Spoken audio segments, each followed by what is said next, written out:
संसद के शीतकालीन सत्र के अंतिम दिन दोनों सदनों की कार्यवाही पुनः आरंभ होने की थोड़ी देर बाद अनिश्चितकाल के लिए स्थगित कर दी गई। सदनों को स्थगित करने का निर्णय उस समय लिया गया जब केंद्र सरकार और विपक्षी सांसदों के बीच गुरुवार को हुई झड़प को लेकर टकराव जारी था। इस दौरान बी आर अम्बेडकर पर टिप्पणी को लेकर भाजपा और कांग्रेस सांसदों ने विरोध प्रदर्शन किया।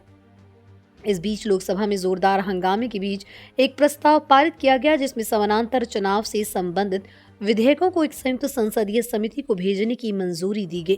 प्रधानमंत्री नरेंद्र मोदी उस समय लोकसभा में मौजूद थे जब सदन की कार्यवाही स्थगित की गई। सदन की बैठक शुरू होते ही विपक्ष की जोरदार नारेबाजी शुरू हो गई।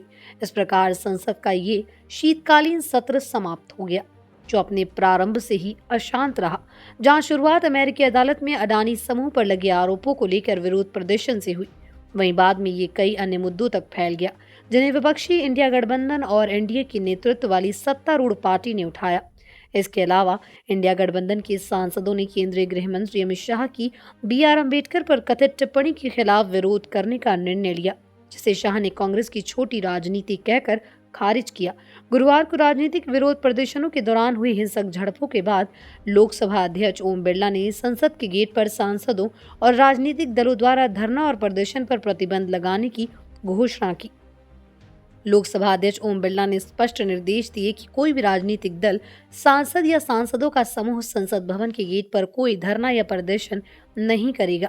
संसदीय सूत्रों ने पुष्टि की। माननीय सदस्यगण, मैं आप सभी से पुनः आग्रह करता हूं कि संसद की गरिमा मर्यादा बनाए सबकी सामूहिक जिम्मेदारी है। संसद भवन परिसर में किसी भी द्वार पर किसी भी तरह का धरना प्रदर्शन करना उचित नहीं है। आप सभी को इस विषय पर नियमों की अनुपालना करना सुनिश्चित करना पड़ेगा। मैं पुनः आग्रह करता हूं, इसको गंभीरता से लें और किसी भी स्थिति के अंदर द्वार पर और परिसर पर प्रदर्शन न करें, नहीं तो संसद को उचित कार्रवाई करनी पड़ेगी। ये कदम संसद परिसर के भीतर भाजपा के नेतृत्व वाले एनडीए और कांग्रेस के नेतृत्व वाले इंडिया गठबंधन के बीच बी आर अम्बेडकर पर कथित अपमान को लेकर प्रतिद्वंदी इस प्रदर्शनों के बाद उठाया गया। राज्यसभा को शुक्रवार को तब अनिश्चितकाल के लिए स्थगित कर दिया गया जब सदन ने समानांतर चुनाव पर संसद की संयुक्त समिति में 12 सदस्यों को नामांकित करने का प्रस्ताव पारित किया। सदन की सुबह की बैठक में विपक्षी सांसदों के विरोध के कारण हंगामा हुआ और इसे स्थगित कर दिया गया। सभापति ने सदन के नेता जेपी नड्डा, विपक्ष के नेता मल्लिकार्जुन खड़गे और विभिन्न विपक्षी दलों के नेताओं के साथ बैठक कर गतिरोध समाप्त करने की कोशिश की। दोपहर 12 बजे जब सदन पुनः बैठा तो सभापति ने विधि मंत्री अर्जुन राम मेघवाल से एक राष्ट्र एक चुनाव विधेयकों की जांच के लिए संसद की संयुक्त समिति में उच्च सदन के सदस्यों को नामांकित करने का प्रस्ताव प्रस्तुत करने को कहा। यह प्रस्ताव ध्वनिमत से पारित हो गया और राज्यसभा के 12 सदस्यों को संयुक्त समिति में नामांकित किया गया।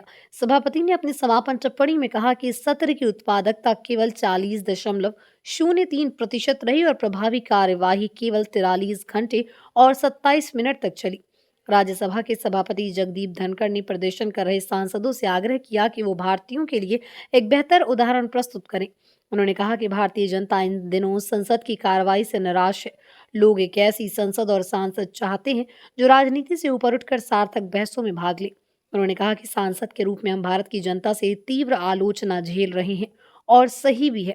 इन लगातार बाधाओं के कारण हमारे लोकतांत्रिक संस्थानों में जनता का विश्वास धीरे धीरे कमजोर हो रहा है। सदन को स्थगित करते हुए धनखड़ ने सांसदों को याद दिलाया कि उनकी पहली जिम्मेदारी भारत के लोगों के प्रति और संसद में राजनीति करना मुद्दों को उठाने का सही तरीका नहीं है।